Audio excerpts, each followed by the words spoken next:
കഴിഞ്ഞ ദിവസം ഞാൻ നമ്മുടെ വീട്ടിൽ വരുന്ന കുട്ടികളെക്കുറിച്ചുള്ള കുറച്ച് കാര്യങ്ങൾ പറഞ്ഞില്ലേ. അപ്പോൾ 2 ദിവസം വന്നില്ല, എല്ലാവർക്കും ഓരോരോ ഫങ്ഷൻസൊക്കെ ഉണ്ടായിരുന്നു. അത് കഴിഞ്ഞ് ഇന്ന് വന്നു. അപ്പോൾ ഞങ്ങൾ മുകളിലിരുന്ന്, ഞാൻ ഇച്ചിരി വർക്കിലായിരുന്നു, ഞങ്ങൾ രണ്ടുകൂടെ മുകളിലിരിക്കുകയാണ്. അപ്പോൾ താഴെ വന്ന് ബെല്ലടിച്ചു. നേരെ കയറി വന്നു, മുകളിലേക്ക് വന്നു. പിന്നെ കുഞ്ഞ് അവരോട് ഇറങ്ങി. അപ്പം ഞാൻ പറഞ്ഞു, അവൾ കഴിച്ചിട്ടില്ല, വൈകുന്നേരത്തെ അവിടെ വരെ പോയിട്ട് തിരിച്ചു പോവാ എന്ന് പറഞ്ഞു. അങ്ങനെ പോയിട്ട് തിരിച്ചു വന്നപ്പം എല്ലാവരും വിളിച്ചിരുത്തി കഴിക്കാനൊക്കെ കൊടുത്തു.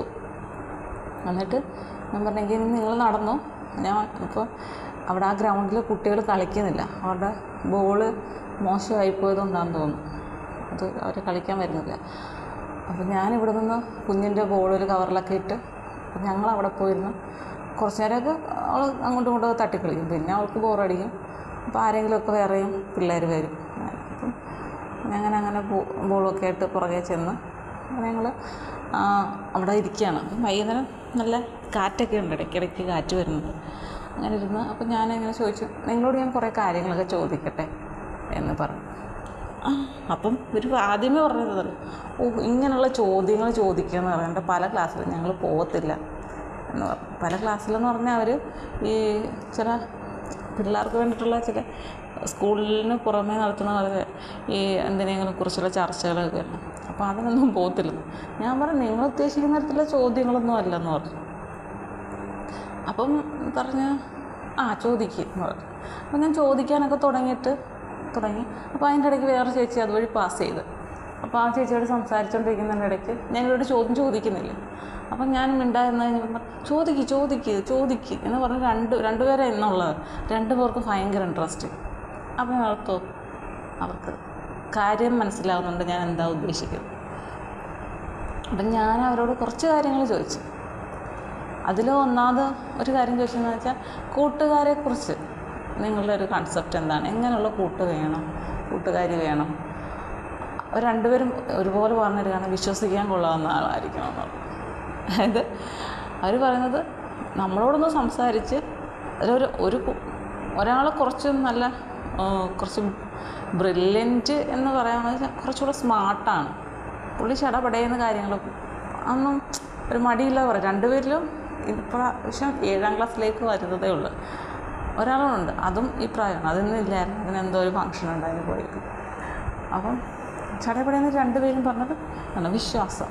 അതായത് നമ്മളുമായിട്ട് സംസാരിച്ച് നമ്മുടെ കയ്യിൽ നിന്നെല്ലാം അടിച്ചു മാറ്റിയിട്ട്, ഇങ്ങനെയൊക്കെ തന്നെ അവർ പറഞ്ഞു, അടിച്ചു മാറ്റിയിട്ട് അപ്പുറത്ത് കൊണ്ടുവന്ന് ചോർത്തി കൊടുക്കുന്നു, അത് ശരിയല്ല. അങ്ങനെയുള്ള കൂട്ടുകാർ. അപ്പം ഈ സ്മാർട്ടായിട്ടുള്ള കുട്ടി പറയുന്നുണ്ട്, എനിക്കങ്ങനെ വലിയ കൂട്ടൊന്നുമില്ല, ഇവിടെ എങ്ങും അങ്ങനെ കൂട്ടില്ല, സ്കൂളിൽ കുറച്ച് എല്ലാവരും, ഞാൻ എപ്പോഴും ഒറ്റയ്ക്കൊക്കെ ഇരിക്കാനാണ് എനിക്കിഷ്ടം എന്നൊക്കെ പറഞ്ഞു. ഞാൻ പറഞ്ഞാൽ എന്താ, ആരും അങ്ങനെ വിശ്വസിക്കാനൊന്നും കൊള്ളത്തില്ല, അങ്ങനെ ബെസ്റ്റ് ഫ്രണ്ടെന്നൊന്നും പറയാനും മാത്രം ഇല്ല. പിന്നെ ഇവിടെ വീട്ടിൽ വരുമ്പോൾ ഇവിടെയൊക്കെ ഇവരൊക്കെ ഉണ്ട് എന്ന് പറഞ്ഞു. അപ്പം കുറേ അവർ 2 പേരുടെയും ചിന്താഗതികളൊക്കെ ഏകദേശം ഒരേപോലെ. ഞാൻ ചോദിച്ചാൽ വീട്ടിൽ പ്രായമുള്ള ആളുകളുണ്ടല്ലോ, അവരെക്കുറിച്ച് എന്താണ്. അപ്പം പറഞ്ഞു, നിങ്ങൾക്ക് അവരെ ഇഷ്ടമാണ്. പിന്നെ ഇഷ്ടമാണ്, എന്തുകൊണ്ട്, എന്ത് പറഞ്ഞാലും കേൾക്കുമെന്ന്. എന്ത് പറഞ്ഞാലും അവർ കേൾക്കും. പിന്നെ അപ്പം ഞാൻ പിന്നെ അത് ഇടയ്ക്കൊക്കെ എന്തെങ്കിലുമൊക്കെ വാങ്ങിച്ചു തരും, പൈസയൊക്കെ തരും എന്ന് പറഞ്ഞു. അപ്പോൾ അതുകൊണ്ട് ഭയങ്കര ഇഷ്ടമാണ്. പിന്നെ ചില അമ്മമാരുണ്ട്, ഈ എന്ത് പറഞ്ഞു, അവരെന്തോ ഒരു വാക്കാണ് യൂസ് ചെയ്യുന്നത്, ആവശ്യമില്ലാത്തൊക്കെ ഇങ്ങനെ പറയും, എല്ലാവരും കുറ്റം പറയും. അത് തന്നെ കുറ്റം പറയും. ഞാൻ അവരുടെ വീട്ടിൽ ചെല്ലുമ്പോൾ അവിടുത്തെ അമ്മമ്മ വേറെ വീട്ടിലെ ഓരോരുത്തരെക്കുറിച്ച് കുറ്റം പറയും. ഇങ്ങനത്തെ ആ വീട്ടിലെ അമ്മൂമ്മ എങ്ങനെ, ഈ വീട്ടിലെ അമ്മൂമ്മ എങ്ങനെ. അപ്പോൾ കുട്ടികൾക്ക് ആ ഒരു ബോധ്യം ഉണ്ടായിട്ടുണ്ട്. ഒരു പ്രായം ചെന്ന് കഴിഞ്ഞാൽ ആ പ്രായത്തിലുള്ള ആളുകൾ മറ്റുള്ളവരുടെ കുറ്റം ഇങ്ങനെ പറഞ്ഞുകൊണ്ടിരിക്കും. എങ്കിൽ ഈ പ്രായമുള്ള ഈ അമ്മമാർ ചിന്തിക്കുന്നില്ല, ഇത്രയും കൊച്ചു കുട്ടികളോടാണ് ഈ പറഞ്ഞു കൊടുക്കുന്നതെന്ന്. ഇങ്ങനെ പറഞ്ഞു കൊടുക്കുമ്പോൾ അവരുടെ മനസ്സിൽ ഈ പറയുന്ന ആളോട് ഒരിക്കലും സ്നേഹമല്ല, വെറുപ്പാണ് തോന്നുന്നത്. അത് എന്തോ ഇവരറിയാതെ പോകുന്നുണ്ട്, ഈ പറയുന്ന അമ്മൂമ്മമാരൊന്നും അറിയാതെ പോകുന്നുണ്ട്. അപ്പോൾ ഒരു കുട്ടി പറയുമ്പം അവരുടെ അച്ഛൻ്റെ അമ്മയോട് വലിയ താല്പര്യമൊന്നും ഇല്ലാത്ത രീതിയിലാണ് സംസാരിച്ചത്. അമ്മയുടെ അമ്മ കുഴപ്പമില്ല, അങ്ങനെയാണ്. അപ്പോൾ എന്തുകൊണ്ടാണ് അങ്ങനെയൊക്കെ. എന്നിട്ട് ഇതിൽ തന്നെ പറയുന്നത് വെച്ചാൽ അമ്മയോട് മോശമായിട്ട് പെരുമാറിയ കാര്യങ്ങൾ, അതായത് അച്ഛൻ്റെ അമ്മ അമ്മയോട്, അതായത് അമ്മായിയമ്മ മരുമകളോട് മോശമായി അങ്ങനെ പെരുമാറി ഇങ്ങനെ പെരുമാറി, ഇതൊക്കെ കുട്ടികൾക്കറിയാം. എങ്ങനെ കുട്ടികൾ അറിഞ്ഞ്? സ്വാഭാവികമായിട്ടും വീട്ടുകാർ പറഞ്ഞു കൊടുത്തതാണ് ഇല്ലേ. അങ്ങനെയുള്ള കുറേ കാര്യങ്ങളൊക്കെ ഇങ്ങനെ പറയുന്നുണ്ട്. പിന്നെ പഠിത്തത്തെക്കുറിച്ചും ഭാവിയെക്കുറിച്ചും ഒക്കെ പറഞ്ഞപ്പോൾ ഒരാൾക്ക് ടീച്ചറാകാനാണ് ഇഷ്ടം, അതും പ്രത്യേകിച്ചും മലയാളം. ഞാൻ പറഞ്ഞു മലയാളം എൻ്റെ ഇഷ്ടം എന്ന് ചോദിച്ചാൽ എന്താണ് ഇഷ്ടം, കഥയും കവിതയൊക്കെ എഴുതാറുണ്ടോ? അപ്പം പറഞ്ഞു ഇല്ല, പക്ഷേ മലയാളം എനിക്ക് ആദ്യമൊക്കെ ഭയങ്കര എളുപ്പമായിരുന്നു, എനിക്ക് നല്ല മാർക്ക് കിട്ടുമായിരുന്നു, അതുകൊണ്ട് മലയാളം ടീച്ചർ ആവാനായിരുന്നു ഇഷ്ടം. പക്ഷേ ഇപ്പം ഭയങ്കര പാടാണ്, അതുകൊണ്ട് എനിക്ക് മലയാളം ടീച്ചർ ആവണ്ട എന്ന് പറഞ്ഞു. ഞാൻ പറഞ്ഞു ആഹാ അങ്ങനെയാണോ, ചിന്താഗതി മാറിയോ? അപ്പം അടുത്ത ആളോട് ചോദിച്ചു. അപ്പം പുള്ളിക്കാരി നല്ല സ്മാർട്ടായിട്ട് ഇങ്ങനെ സംസാരിച്ചുകൊണ്ടേ ഇരിക്കുകയാണ്. അപ്പം അടുത്ത ആൾ പറഞ്ഞതെന്നറിയാമോ, എൻ്റെ മനസ്സിൽ കുറേ പ്ലാനുകളുണ്ട്, അത് പറയണമെങ്കിൽ 1 മണിക്കൂറെങ്കിലും വേണം. ഞാൻ പറഞ്ഞു 1 മണിക്കൂറോ? സ്വന്തം ഭാവിയിൽ എന്താണ് പഠിക്കേണ്ടത് എന്ന് തീരുമാനിക്കുന്നത് ഇത്രയോ 1 മണിക്കൂർ എടുത്ത് അത് ഒരുപാടുണ്ട് എന്ന് പറഞ്ഞു. അവൻ പുള്ളി പറഞ്ഞു തന്നത് എനിക്ക് എൻട്രൻസ് എഴുതണം, MBBS പോകണം, അത് കഴിഞ്ഞിട്ട് ജോലി ചെയ്യണം, ജോലി ചെയ്തിട്ട് പിന്നെ ഒരു ബിസിനസ് തുടങ്ങണം, എൻ്റെ പേരിലൊരു കമ്പനി. അപ്പം എൻ്റെ പേര് ആ കമ്പനി എന്ന് പറയുമ്പോൾ ഇന്ന കമ്പനി എന്ന് പറയുമ്പോൾ 10 പേര് അറിയണം, അങ്ങനെ ഒരു ബോർഡൊക്കെ വെച്ചിരിക്കുന്നു, അതെനിക്കിഷ്ടമാണ്. അതുകൊണ്ട് തന്നെ ഞാൻ MBBS പോയി ജോലിയെല്ലാം നേടി അതുവഴി കാശുണ്ടാക്കിയിട്ട് ഒരു കമ്പനി തുടങ്ങും, എൻ്റെ പേരിലൊരു കമ്പനി തുടങ്ങും. അത് കഴിയുമ്പോൾ ഞാൻ MD ചെയ്യും. ഇങ്ങനെയൊക്കെ എന്നിട്ട് അങ്ങനെ അതുവരെ പറഞ്ഞുള്ളൂ. ഇനി പിന്നെ എന്തൊക്കെ പ്ലാനുണ്ട് എന്നറിയത്തില്ല. അപ്പം ഞാൻ പറഞ്ഞു ഈ MBBS തന്നെ എത്ര വർഷം പഠിക്കണമെന്നറിയാമോ? പഠിച്ചു കഴിഞ്ഞിട്ട് ഇറങ്ങി നല്ലൊരു ജോലി പെട്ടെന്നൊന്നും ആവത്തില്ല, പെട്ടെന്നൊന്നും വലിയ വരുമാനം കിട്ടില്ല എന്നൊക്കെ പറഞ്ഞു. അത് ശരിയാ, കുറേ വർഷം എടുക്കും. ഞാൻ പറഞ്ഞു ഒരുപാട് വർഷം വേണ്ടി വരും, ചിലപ്പം 10 വർഷത്തിനടുപ്പിച്ചൊക്കെ വേണ്ടി വരും എന്ന് പറഞ്ഞു. അതൊന്നും സാരമില്ല അവർക്ക്. അപ്പോൾ ഇവരെ സംബന്ധിച്ച് എന്താ പറയുക, ആ ഒരു പ്രായം എന്നുള്ളത് അവരൊന്നും പ്രശ്നമാക്കുന്നില്ല ഇപ്പോഴത്തെ തലമുറ. അപ്പം ഞാൻ ചോദിച്ചത് സ്ത്രീകൾക്ക് ജോലിക്ക് പോകുന്നതിനെക്കുറിച്ച് നിങ്ങളുടെ അഭിപ്രായം എന്താണെന്ന് ചോദിച്ചു. നല്ല കാര്യമല്ലേ? കാരണം ഞാനൊരു കാര്യം പറയാം, എനിക്കിപ്പോൾ ഒരു ഷെയ്ക്ക് കുടിക്കണമെങ്കിൽ കാശില്ലെങ്കിൽ വീട്ടുകാരുടെ അടുത്ത് ചോദിക്കണം. പക്ഷേ എനിക്കൊരു ജോലിയുണ്ട്, എൻ്റെ കയ്യിൽ കാശുണ്ടെങ്കിൽ എനിക്ക് ഇങ്ങനെ ചോദിക്കേണ്ട ആവശ്യമില്ല. ഞാൻ ഇന്നടുത്ത് പോകാമെന്ന് വീട്ടിലൊന്ന് പറഞ്ഞിട്ട് പോയി ഇഷ്ടമുള്ളത് വാങ്ങിച്ച് കഴിക്കാം, കാരണം എൻ്റെ കാശുണ്ട്. അപ്പം ഈ കുട്ടികൾ 2 പേരുടെയും വർത്തമാനമാണത്. അപ്പം ഞാൻ പറഞ്ഞു നന്നായി. അപ്പോൾ ആ ചിന്താഗതി അതുകൊണ്ട് നല്ലതാണ്. ഇപ്പോൾ ഒരു ഡ്രസ്സ് എടുക്കണോ, നമുക്ക് നമ്മുടെ കാശുണ്ടെങ്കിൽ എടുക്കാം. അപ്പം 2 കുട്ടികളും ഈ ഓണഫണ്ടൊക്കെ ഉണ്ട്, അപ്പോൾ 2ലും നിക്ഷേപങ്ങളൊക്കെ നടത്തുന്ന കുട്ടികളാണ് 2 പേരും. അപ്പം പറയണം എല്ലാ വർഷവും ഓണത്തിന് ഡ്രസ്സ് എടുക്കുന്നത് ഞാൻ എൻ്റെ പൈസ കൊണ്ടാണ് എന്നൊരു കുട്ടി. അപ്പം അങ്ങനെ മാറുന്നൊരു തലമുറയുണ്ട്. ഇതൊക്കെ ഇവർ പഠിച്ചത് തീർച്ചയായിട്ടും സ്വന്തം വീടുകളിൽ നിന്ന് തന്നെയാണ്. കാരണം ആ കുട്ടിയുടെ അച്ഛനും അമ്മയ്ക്കും ജോലിയുള്ളതാണ്. അപ്പം അവർ പറയുന്നതും അവർ ചെയ്യുന്ന രീതിയും ഒക്കെ കണ്ടിട്ടാണ് ഈ കുട്ടിയും ഈ ഒരു രീതിയിലേക്ക് പോയത് എന്നുള്ളതിന് ഒരു മാറ്റവുമില്ല അല്ലേ. അപ്പോൾ അത് ഒരു നല്ല കാര്യം തന്നെ അവരങ്ങനെ ചെയ്തതിൽ, അവരങ്ങനെ ചിന്തിക്കുന്നതിൽ.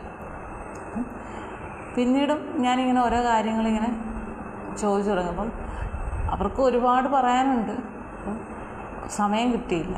അതാണ് ഏറ്റവും വലിയ കാര്യം എന്ന് പറയുന്നത്.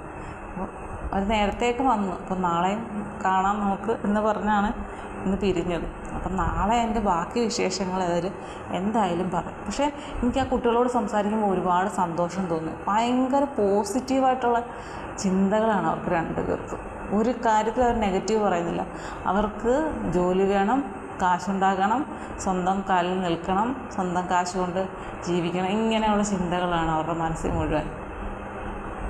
അതിൽ സ്ഥിരം വരുന്നൊരു കുട്ടിയുണ്ട്. അപ്പോൾ ആ കുട്ടി മറ്റുള്ളവരെയൊക്കെ പോയി വിളിച്ച് ഉണർത്തിക്കൊണ്ട്, കാരണം ഉച്ച കഴിഞ്ഞ് മിക്ക കുട്ടികളും ഉറങ്ങുകയാണ് വീട്ടിൽ കിടന്ന്. അപ്പം പറയണം ഇവരൊക്കെ ഭയങ്കര ഉറക്കം, എങ്ങനെ ഉറങ്ങുന്നു. അപ്പോൾ ആ കുട്ടി പറഞ്ഞ ഒറ്റ കാര്യം, ഈ സ്മാർട്ടായിട്ടുള്ള കുട്ടിയാണ് ഈ പറയുന്നത്, എന്തിനീ പകലുറങ്ങുന്നത്, എനിക്ക് പകലുറങ്ങിക്കഴിഞ്ഞാൽ രാത്രി ഉറക്കം വരില്ല. അപ്പം ആ ഒറ്റ കാര്യത്തിൽ ഞങ്ങൾ 2 പേരും ഒരുപോലെയാണെന്ന് തോന്നി. കാരണം ആ കുട്ടി പറഞ്ഞത് ശരിയാണ്, എൻ്റെ ഇതാണ്, എനിക്കതാണ്, പകലുറങ്ങിക്കഴിഞ്ഞാൽ രാത്രി ഉറങ്ങാൻ ബുദ്ധിമുട്ടാണ്, അത്രയും സമയം ഭയങ്കര ഡിലേ വരും ഉറക്കത്തിന്. എത്ര ശ്രമിച്ചാലും ഉറക്കം വരില്ല. അപ്പോൾ ആ കുട്ടി ഇവർക്ക് ഇതിനെ പകരം ഉറങ്ങും, ഒന്നുകിൽ ഉറക്കം അല്ലെങ്കിൽ ടി വിക്കകത്ത്, എനിക്ക് പക്ഷേ ഇതൊന്നും ഇഷ്ടമല്ല എന്നൊക്കെ പറഞ്ഞിട്ട് ആ കുട്ടി ഭയങ്കര സ്മാർട്ടായിട്ട് സംസാരിച്ചു. അപ്പോൾ എനിക്ക് ഭയങ്കരമായിട്ട് സന്തോഷം തോന്നി. അപ്പം വീണ്ടും വീണ്ടും അവരോട് സംസാരിക്കണമെന്ന് എനിക്ക് ഒരുപാട് ആഗ്രഹം തോന്നി. അങ്ങനെ ഞാനിന്ന് അപ്പം അടുത്തൊക്കെ ചിലരൊക്കെ ചേച്ചിമാരൊക്കെ നമുക്ക് അറിയാവുന്നവരുണ്ട്, മുതിർന്ന ആൾക്കാരാണ് കേട്ടോ, ഒരുപാട് മുതിർന്ന ചേച്ചിമാർ. അപ്പോൾ അവരെയൊക്കെ ഞാൻ പറഞ്ഞു, ഞങ്ങളിരിക്കുന്നത് കണ്ടുകൊണ്ട് ഇങ്ങനെ നോക്കുന്നത്, ഞാൻ എല്ലാവരെയും കൈയിട്ട് എഴുതുമ്പോൾ ഇവിടെ വന്നിരിക്കുക. കാരണം പിന്നെ അവിടെ അങ്ങനെ ഒരു സ്ഥലത്ത് ഇരിക്കുന്നത് ഒരു നല്ല കാര്യമാണ്. നിറച്ച് പുല്ലുകളൊക്കെയാണ്, നമുക്കറിയില്ല, സാധാരണ കളിസ്ഥലം. അവിടെ ഇരിക്കുമ്പോഴത്തേക്കും എന്താണ്, ഇടയ്ക്കിടയ്ക്ക് നല്ല കാറ്റ് വരുന്നുണ്ട്, ഇങ്ങനെ കുറേ കാര്യങ്ങളൊക്കെ സംസാരിക്കാം, അങ്ങനെ സമാധാനം, കുറച്ച് നേരം പല ടെൻഷനുകളൊക്കെ മാറി. അപ്പം ഈ സ്മാർട്ട് കുട്ടിയുടെ അമ്മയ്ക്ക് ജോലിയുള്ളതാണ്, ആ മറ്റേ കുട്ടിയുടെ അമ്മയ്ക്ക് ജോലിയൊക്കെ ഉണ്ട്, അച്ഛനും ജോലിയുണ്ട്. അപ്പോൾ ഈ കുട്ടി പറഞ്ഞ്, എൻ്റെ അമ്മ, ഞാൻ പറഞ്ഞു, നിങ്ങളെല്ലാവരും ഇവിടെ ഇങ്ങനെ വരുന്നതും നമ്മളെല്ലാവരും ഇങ്ങനെ സംസാരിക്കുന്നതൊക്കെ വീട്ടിൽ പറഞ്ഞിട്ടില്ലേ? ഉണ്ട് പറഞ്ഞിട്ടുണ്ട് എന്ന് പറഞ്ഞു. അപ്പോൾ ഞാൻ ചോദിച്ചു, നിങ്ങളിങ്ങനെ സ്കൂളിലൊക്കെ പോകുമ്പോഴും വരുമ്പോഴുള്ള കാര്യങ്ങളെല്ലാം പറയാറുണ്ട്? അപ്പോൾ ഈ സ്മാർട്ട് കുട്ടി പറഞ്ഞു, ഞാൻ എല്ലാം ഒന്നും പറയാറില്ല, പ്രധാനപ്പെട്ട കാര്യങ്ങൾ മാത്രം പറയും. പക്ഷേ എൻ്റെ ചേച്ചി അങ്ങനെയല്ല, ഇവിടെ നിന്ന് പഠിക്കാൻ പോകുന്നിടത്ത് ഉള്ള കാര്യം പറയും, അത് പിന്നെയും പറഞ്ഞുകൊണ്ടിരിക്കും, പറഞ്ഞത് തന്നെ പിന്നെയും പറയും. അപ്പം മറ്റേ കുട്ടി പറഞ്ഞതെന്ന് പറയും, അമ്മയ്ക്ക് ജോലിയായിരിക്കും, അതുകൊണ്ട് പറയുന്നത് കേൾക്കാൻ ശ്രദ്ധിക്കുക, പക്ഷെ ഞാൻ അതുകൊണ്ട് അച്ഛനോട് സംസാരിക്കും, അച്ഛനോടാണ് എല്ലാം പറയുന്നത് എന്ന് പറഞ്ഞു. അപ്പം ഞാൻ പറഞ്ഞു, ആരോടായാലും പറയുന്നത് നല്ല കാര്യമാണ് എന്ന് ഞാൻ പറഞ്ഞു. അങ്ങനെ ആ സംസാരം അങ്ങനെ നീണ്ടു പോയി. അപ്പം ഈ സ്മാർട്ട് കുട്ടിയുടെ അമ്മ ജോലി ഉള്ളതാണ്. അപ്പം ഞാൻ പറഞ്ഞു, അപ്പം ഞാനിങ്ങനെ ഞങ്ങളിങ്ങനെ സംസാരിക്കുക എല്ലാവരും കൂടി. അപ്പം അമ്മ പറയുന്നത്, അമ്മയ്ക്ക് ഭയങ്കര ഇഷ്ടമാണ് ഇങ്ങനെ ഉള്ള സ്ഥലങ്ങളിൽ വന്നിരുന്ന് എല്ലാവരോടും സംസാരിക്കും. ഞാൻ പറഞ്ഞു, അതിനെന്താ പാന്ന് പറഞ്ഞു. അത് അമ്മ വരുമ്പോൾ ഒരുപാട് താമസിക്കും. ഞാൻ പറഞ്ഞു, അവധിയുള്ള ദിവസം ഞായറാഴ്ച അയൽക്കൂട്ടത്തിനൊക്കെ പോയിട്ട് വരുമ്പോഴും ഇതുപോലെ താമസിക്കും. അപ്പം പിന്നെ അമ്മയ്ക്ക് സമയമില്ല. ഞാൻ പറഞ്ഞു, ശരിയാണ്, സമയമില്ലാത്തതാണ്. ഈ സമയമില്ലായ്മയാണ് എല്ലാവർക്കും പ്രശ്നം അല്ലേ? പക്ഷേ ആ സമയമില്ലായ്മയിലും ഇത്തിരി സമയം കണ്ടെത്തുന്നതാണ് ഏറ്റവും വലിയ ഗുണവും, അതാണ് കഴിവ്. അതൊരു പ്രത്യേക കഴിവാണ്. എത്രയൊക്കെ തിരക്കുണ്ടെങ്കിലും ഒരു 10 മിനിറ്റ് അല്ലെങ്കിൽ ഒരു 5 മിനിറ്റ് ഇങ്ങനെയുള്ള കാര്യത്തിന് വേണ്ടിയിട്ട് ചിലവാക്കുക ഒരു കാര്യം തന്നെയാണ്. 100 കൂട്ടം ജോലിയുണ്ടെങ്കിൽ അത് എങ്ങനെയെങ്കിലുമൊക്കെ നമ്മൾ അഡ്ജസ്റ്റ് ചെയ്യും. ഇപ്പം എല്ലാ ദിവസവും അങ്ങ് സ്വാദിഷ്ടമായ ഫുഡൊക്കെ കഴിച്ച് അങ്ങനെ പോകണമെന്നൊന്നുമില്ല. നമ്മളെന്താണ്, ചില കാര്യങ്ങളിലൊക്കെ ചുരുക്കം വന്നാൽ നമുക്ക് പെട്ടെന്ന് ചെയ്യാൻ പറ്റുന്ന കാര്യങ്ങളൊക്കെ ചെയ്താൽ ആഴ്ചയിൽ ഒരു ദിവസം അതിന് വേണ്ടിയിട്ട് മാറ്റിവെച്ചാൽ, ആഴ്ചയിൽ ഒരു ദിവസം വിചാരിക്കുകയാണ്, ഇന്ന ദിവസം വൈകുന്നേരം കഞ്ഞി അച്ചാർ, എല്ലാവർക്കും കഞ്ഞി അച്ചാർ മസ്റ്റായിട്ട് കഴിച്ചേ പറ്റുള്ളൂ എന്നൊരു ദിവസം തീരുമാനം എടുക്കുകയാണെങ്കിൽ അന്നൊരു ദിവസം ജോലിയില്ല അല്ലേ? കുക്കറിൽ കഞ്ഞി വയ്ക്കാം, അതെല്ലാവരും കഴിച്ചേ പറ്റുള്ളൂ. കുക്കർ വെക്കുന്ന കഞ്ഞി ഇഷ്ടമില്ല എന്ന് നിയമം വെക്കാൻ പാടില്ല. ഇതൊക്കെ ഒരു അഡ്ജസ്റ്റ്മെൻറ്റാണ്. അങ്ങനെ ഒരു ദിവസം കുക്കറിൽ കഞ്ഞി വെച്ച്, പിന്നെന്താണ്, അച്ചാർ കാണുമില്ല, നേരത്തെ ഇട്ട് വെച്ചേക്കുന്നതല്ലേ, അപ്പോൾ അത് കഴിച്ചുകൊണ്ട് സുഖമായിട്ട് അന്നത്തെ ദിവസം പോവും. അപ്പോൾ എന്ത് ചെയ്യും, അന്നത്തെ ജോലിയെല്ലാം കുറയുമ്പോൾ ആ ജോലിയുടെ സമയത്ത് എല്ലാ ആളുകളുമായിട്ട് സംസാരിച്ചുകൊണ്ട് ഇരിക്കാൻ പറ്റും. ശരിയല്ലേ? അങ്ങനെയൊക്കെ നമ്മൾ ചിന്തിക്കണം. പണ്ട് ഞാൻ അപ്പച്ചിയുടെ വീട്ടിലൊക്കെ പോകുന്ന സമയത്ത് വെക്കേഷൻ ടൈമിലൊക്കെ ഇവിടെ എല്ലാ ദിവസവും വൈകുന്നേരം കഞ്ഞിയും ചമ്മന്തിയാണ്, മാങ്ങാ ചമ്മന്തി, സൂപ്പർ. അതെനിക്ക് ഭയങ്കര ഇഷ്ടമാണ്. ഇവിടെയും എൻ്റെ ഹസ്ബൻഡൊക്കെ കഞ്ഞി മതി, വേറെ ഒന്നും വേണ്ട, ഞങ്ങളുടേതാണ്. നല്ല കാര്യമാണ് കഞ്ഞി കുടിക്കുന്നത്. അതിനെക്കുറിച്ച് ഞാൻ വേറെ വീഡിയോയിൽ എന്താ കാരണമെന്നൊക്കെ പറഞ്ഞിട്ടുണ്ട്. അപ്പം അങ്ങനെയൊക്കെ നമുക്ക് നമ്മുടെ സമയം കുറച്ച് നഷ്ടപ്പെടാതെ പിടിച്ചു വെക്കാം അല്ലേ? അങ്ങനെ പിടിച്ചു വയ്ക്കുന്ന സമയം എല്ലാവരുമായിട്ട് ചേർന്ന് സന്തോഷമായിട്ട് വർത്തമാനം പറയാനായിട്ട് മാറ്റിവെക്കും. ശരിയല്ലേ? ഇങ്ങനെയൊക്കെ ശ്രമിച്ചു നോക്കും. നമ്മുടെ ജീവിതം അങ്ങോട്ട് സന്തോഷത്തോടു കൂടി മുന്നോട്ട് പോകട്ടെ. Happy happy happy. ഇടയ്ക്കൊക്കെ ദുഃഖം വരണം. ഇടയ്ക്കൊക്കെ ദുഃഖം വന്നെങ്കിൽ നമുക്ക് പലതിനെക്കുറിച്ചും ചിന്തിക്കാനുള്ള അവസരം കിട്ടുള്ളൂ. ഇതൊക്കെ വേണം. സുഖവും ദുഃഖവും വേണം ജീവിതത്തിൽ. അല്ലെങ്കിൽ ജീവിതം ഒന്നിനെ മാത്രം ഫോക്കസ് ചെയ്ത് പോയാൽ അതൊരു ബോറിംഗ് ആയിരിക്കും. ദുഃഖം വരുമ്പോൾ അതിനെ ഓവർകം ചെയ്യും. അത് മനസ്സിനെ കൂടുതൽ സ്ട്രോങ് ആക്കും. ശരിയല്ലേ? അപ്പോൾ എല്ലാവരും ഇങ്ങനെയൊക്കെ കുറച്ച് സമയങ്ങൾ കണ്ടെത്തി എല്ലാവരുമായിട്ട് സംസാരിച്ച് സന്തോഷത്തോടെ ഇരിക്കാൻ ശ്രമിക്കുക. അപ്പം വീണ്ടും അടുത്ത കുട്ടികൾ അടുത്ത കുട്ടികളുമായിട്ടല്ല ഞാൻ പറയുന്നുണ്ട്, മറ്റുള്ള കുട്ടികളും വരുന്നുണ്ടെങ്കിൽ അവരെയൊക്കെ വിളിച്ചുകൊണ്ട് നമുക്ക് ഇവിടെ വലിയൊരു പറമ്പല്ല കിടക്കുന്നത്, നമുക്ക് എല്ലാവരുമായിട്ട് സംസാരിച്ചിരിക്കാം എന്ന് പറയുന്നുണ്ട്. അപ്പം അവരൊക്കെ വരുവാണെങ്കിൽ നമുക്ക് കൂടുതൽ കാര്യങ്ങൾ കുട്ടികളെക്കുറിച്ച് അറിയാൻ പറ്റും.